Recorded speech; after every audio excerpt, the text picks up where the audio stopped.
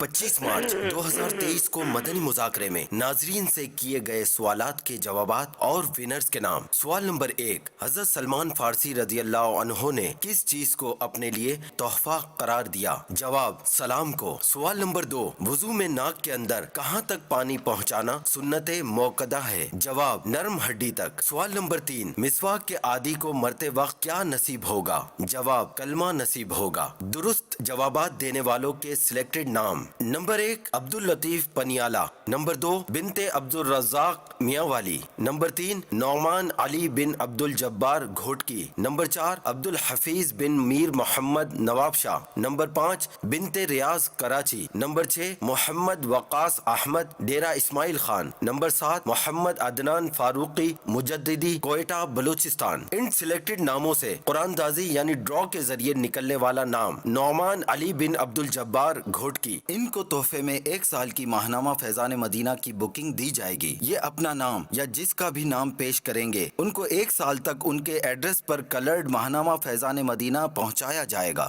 انشاءاللہ الکریم۔ 3 قرآن پاک پڑھنے کی نیتیں: 13,086۔ 2 قرآن پاک پڑھنے کی نیتیں: 16,691۔ 1 قرآن پاک پڑھنے کی نیتیں: 45,240۔ آج کے جو سوالات ہیں وہ بھی نوٹ کر لیے جائیں، اور جیسا کہ بیان ہوتا ہے کہ درست جوابات دینے والوں میں قرآن دازی کا سلسلہ بھی ہوتا ہے، تو ہمارے جو مختلف مقامات پر پورے ماہ رمضان کے معتکف ہیں وہ بھی چاہیں تو اس میں شامل ہو سکتے ہیں۔ آج کے جو 3 سوالات ہیں اس کو نوٹ کریں۔ سوال نمبر 1، کس رنگ کا لباس پیارے آقا صلی اللہ علیہ وآلہ وسلم کو پسند تھا؟ سوال نمبر 2، نبی کریم صلی اللہ علیہ وآلہ وسلم کھجور کھا کر اس کی گٹھلی کس طرح منہ سے باہر نکالتے؟ سوال نمبر 3، کیا فرشتوں کو خوشبو پسند ہے؟ ان سوالات کے جوابات اس نمبر پر 03411255554 پر SMS کے ذریعے آپ نے بھیجنا ہے، اپنا نام اور اپنے شہر کے نام کے ساتھ۔ اسلام بن محرم کا نام اور نمبر لکھیں۔ اسلام بن اپنا نام لکھنے کے بجائے کنیت لکھیں، یعنی فلاں یا بنت فلاں۔ صلو علی الحبیب صلی اللہ علی محمد۔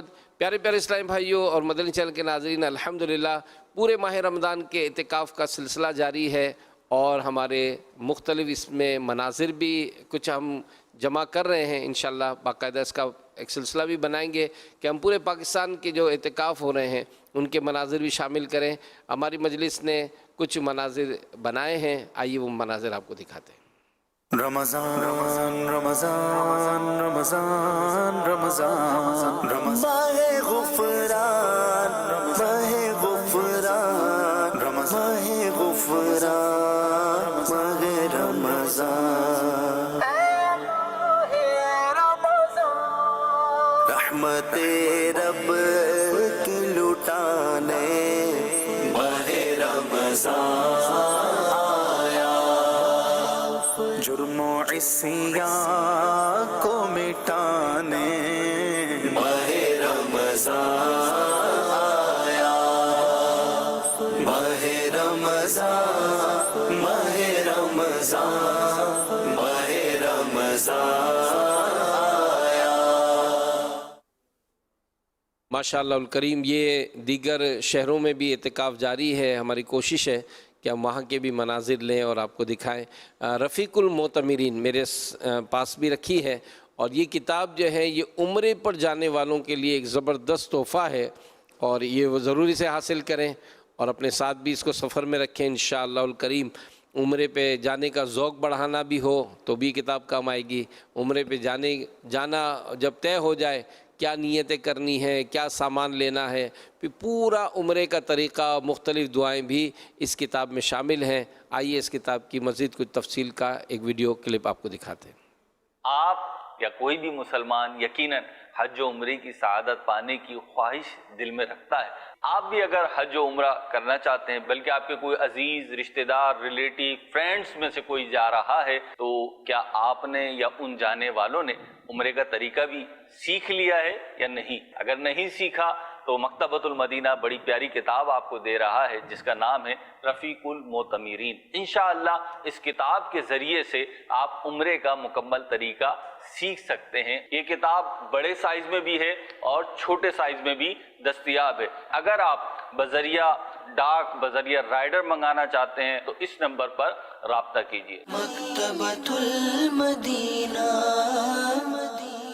کیسا ہے نور چھایا مدنی مذاکرے میں، کیسا ہے نور چھایا مدنی مذاکرے میں، کیسا ہے نور چھایا مدنی مذاکرے میں، ہر دل ہے جگمگایا مدنی مذاکرے میں، ہر دل ہے جگمگایا مدنی مذاکرے